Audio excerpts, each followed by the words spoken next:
Hey, what is up, Patriots, and happy Friday. This is O'Connor's Quick Strike, and I'm John O'Connor.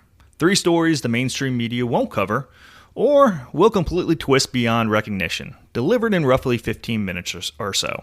No fluff, no BS, no filler. Just the unvarnished truth peppered with my own take on what's really going on. We do this every Monday, Wednesday, and Friday. As always, if you haven't already, go ahead and just deftly tap that like, subscribe, and or follow button. Every single one of your deft taps helps get our message out there to more folks who need to hear it. Today is Friday, November 14th, and I've got 3 stories for you today that perfectly sum up what's happening in America right now. We've got Trump and DeSantis actually protecting our kids, while Biden's border disaster left predators roaming free.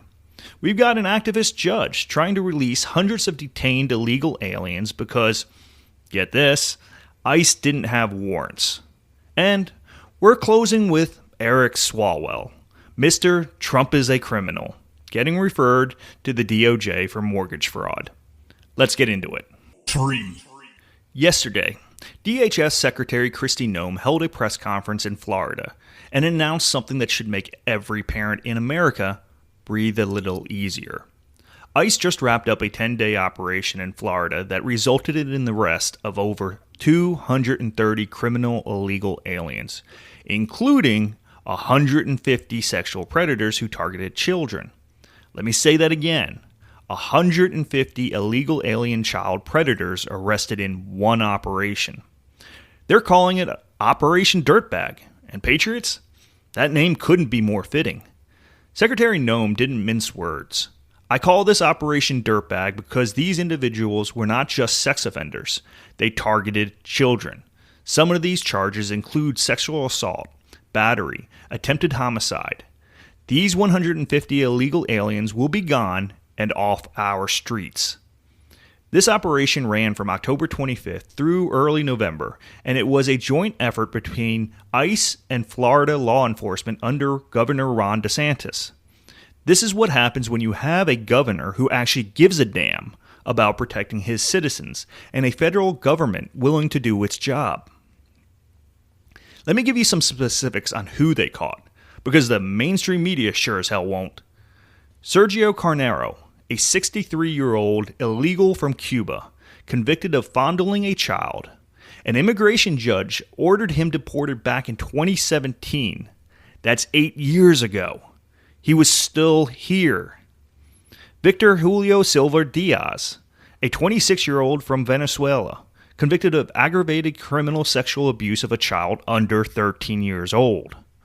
Vladimir Garcia, 48 years old, from Cuba, convicted of lewd and battery on a child between 12 and 15 years old, plus violating sex offender registry requirements. Frank Borges, another Cuban national, convicted of sexual battery of a minor. And here's one that'll really get your blood boiling. One of these freaking animals had been arrested 19 times since coming to the United States. His rap sheet includes homicide, assault on law enforcement officers, robbery, and kidnapping. He was convicted of molestation of a 9-year-old child. 19 arrests, and still just walking around in Biden's America. These people had already been convicted. They'd already served time in many cases. Immigration judges had already ordered them deported.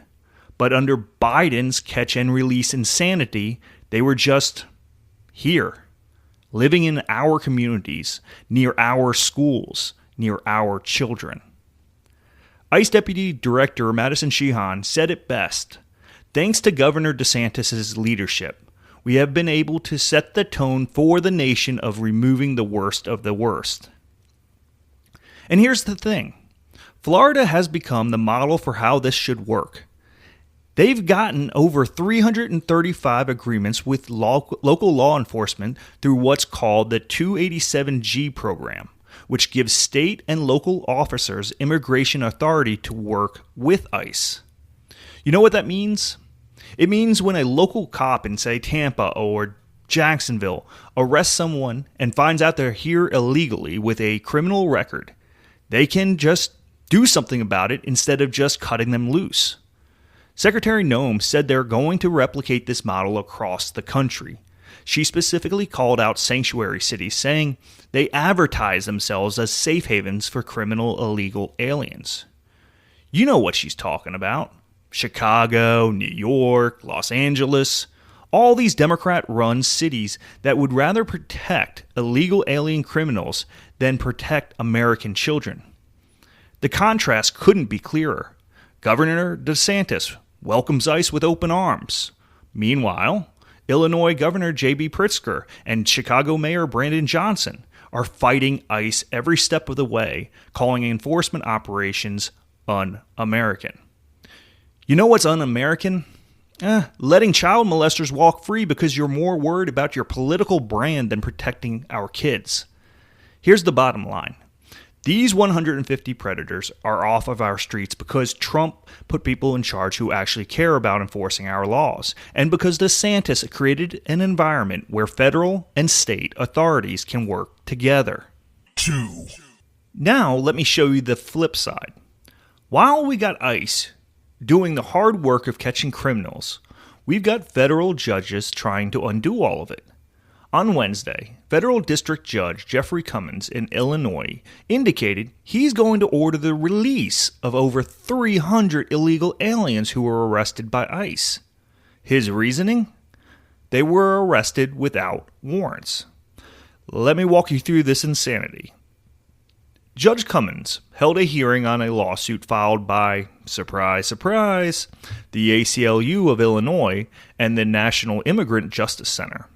They are claiming that ICE violated something called the Castananva Settlement, which prohibits warrantless immigration arrests in Illinois. So, Judge Cummins has already ordered DHS to immediately release 13 detainees being held in Texas, Missouri, and other states. By sometime today, DHS has to hand over documents on 615 people the ACLU suspects were arrested without warrants. And by November 21st, the judge wants at least 313 people released on bond. Here's what kills me. These aren't people who wandered across the border looking for a better life. Many of these are true criminals. But because some judge in Illinois thinks ICE didn't dot every I and cross every T on the paperwork, they are going to walk free.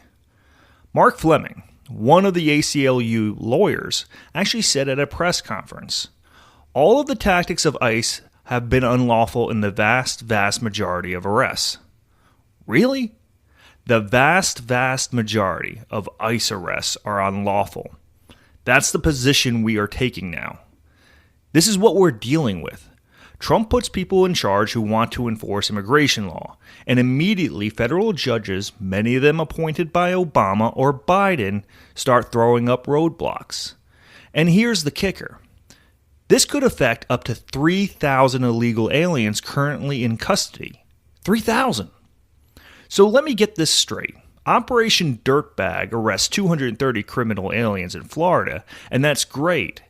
But one judge in Illinois can potentially force the release of 3,000? The math doesn't work, folks. DHS is appealing, and they've asked for a stay, but who knows how long that'll take to work through the system.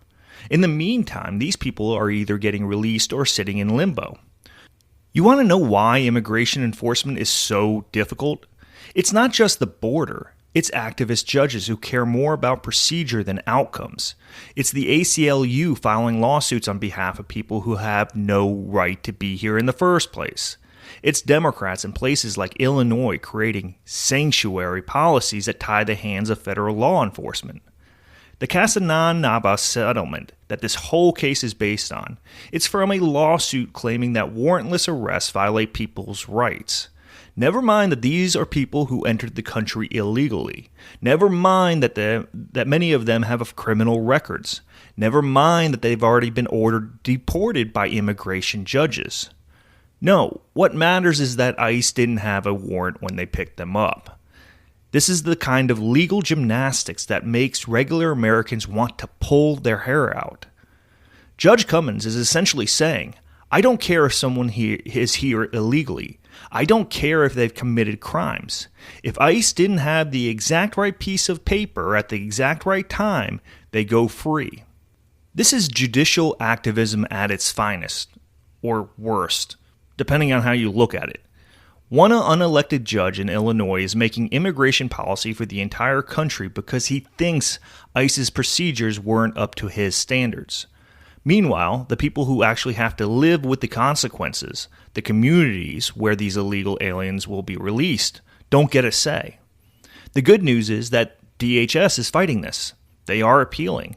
And with Trump back in office, you'd better believe they're not going just to roll over. But this case shows you exactly what we're up against. For every Operation Dirtbag that succeeds, there's some judge somewhere trying to tear it all down. And now, for our final story. Though this one makes me smile. So let's talk about Congressman Eric Swalwell. You remember Swalwell, right? The Democrat from California who dated a Chinese spy named Fang Fang. The guy who's been one of Trump's most vocal critics for the past decade. Mr. Trump is a criminal who belongs in jail. Yeah, that guy. Well, yesterday, the news broke that Bill Polt, the director of the Federal Housing Finance Agency, has referred Swalwell to the Department of Justice for a federal criminal investigation into mortgage fraud and tax fraud. The allegation? Swalwell claimed his Washington, D.C. home, valued at $1.2 million, as his primary residency to get favorable term loans when he actually lives in California. We are talking about several $1 million worth of loans and refinancing that Swalwell allegedly secured by lying about where he lives. The referral calls for investigations into possible mortgage fraud, state and local tax fraud, insurance fraud, and any related crimes. Now, Swalwell is the fourth prominent Democrat to face mortgage fraud allegations in recent months. The others? New York Attorney General Letitia James, Senator Adam Schiff of California, and Federal Reserve Governor Lisa Cook. Notice a pattern. These are all Trump's biggest critics. All of them. And before you say political persecution, let me remind you, these investigations started under the Biden administration.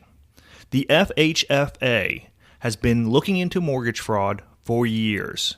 It's just that now, with Trump back in office and people who actually care about corruption in charge, they are finally doing something about it. Swalwell predictably went on X and played the victim. He posted, "As the most vocal critic of Donald Trump over the last decade and as the only person who still has a surviving lawsuit against him, the only thing I'm surprised about is that it took him this long to come after me." He added, "Like James Comey and John Bolton, Adam Schiff and Lisa Cook, Letitia James and the dozens more to come, I refuse to live in fear in what was once the freest country in the world." Oh, spare me. First of all, Eric, you dated a Chinese spy. You were on the House Intelligence Committee while you were being honeypotted by a foreign agent. Your credibility on national security or anything else is shot. Second, this isn't about Trump coming after you. This is about you potentially committing mortgage fraud. If you claimed your D.C. house as your primary residence to get better loan terms when you actually live in California, that's a crime. You don't get to wrap yourself in the flag and cry persecution because someone's finally investigating your shady financial dealings. And let's talk about the hypocrisy here. Swalwell has spent years demanding that Trump be investigated, prosecuted, and thrown in jail for everything under the sun. He was one of the impeachment managers during Trump's second impeachment. He's filed lawsuits against Trump. He's been on every cable news show that would have him calling Trump a criminal and a threat to democracy. And now, when the shoe's on the other foot, suddenly it's political persecution. You can't have it both ways, Eric. If Trump needs to be investigated for everything he's ever done, then you need to be investigated too. If the standard is that public officials should be held accountable for potential financial crimes, then that standard applies to everyone, not just the people you don't like. The Justice Department hasn't commented yet. which is appropriate. But NBC News confirmed the referral, and multiple outlets are reporting that the investigation is moving forward. Here's what we know. Swalwell bought a house in D.C. He took out loans on that house. He claimed it as his primary residence. If he did that to get better loan terms, lower interest rates, better conditions, while actually living in California, that's textbook mortgage fraud. And it's not a small deal. We are talking about loans potentially worth millions of dollars over time. Swalwell says he's not going to stop speaking out against Trump, and he's not going to drop his lawsuit. Fine. That's his right. But it's also the DOJ's right and obligation, I must add, to investigate credible allegations of fraud. And if Swalwell is found guilty, he should face the same consequences as anyone else would. The difference between Trump supporters and people like Swalwell is this. We actually believe in the rule of law. We believe that if someone commits a crime, they should be held accountable, regardless of their political affiliation. Democrats only believe in accountability when it's aimed at their enemies. So, there you have it, Patriots. 3 stories that sum up where we are as a country. Story 1. Trump and DeSantis are protecting our kids by getting illegal alien predators off the streets. That's leadership. Story 2. An activist judge in Illinois is trying to release hundreds of detained illegal aliens because ICE didn't have the right paperwork. That's obstruction. And story 3. Eric Swalwell, one of Trump's biggest critics, is under investigation for mortgage fraud. That's karma. The pattern is clear. Trump is trying to restore law and order. Democrats and their allies in the judiciary are fighting him every step of the way. And the same people who demanded Trump be investigated for everything are now crying foul when they are held to the same standard. If you haven't already, follow me on X at O'Connor Podcasts. Check out my other podcast, O'Connor's Right Stand, for deep dives on the issues that matter. We drop episodes every Tuesday and Thursday. And remember, if they are not talking about it, that means we need to. I'm John O'Connor. Stay informed, stay skeptical, and keep fighting for what's right. I will see you on Monday, Patriots. Enjoy your weekend.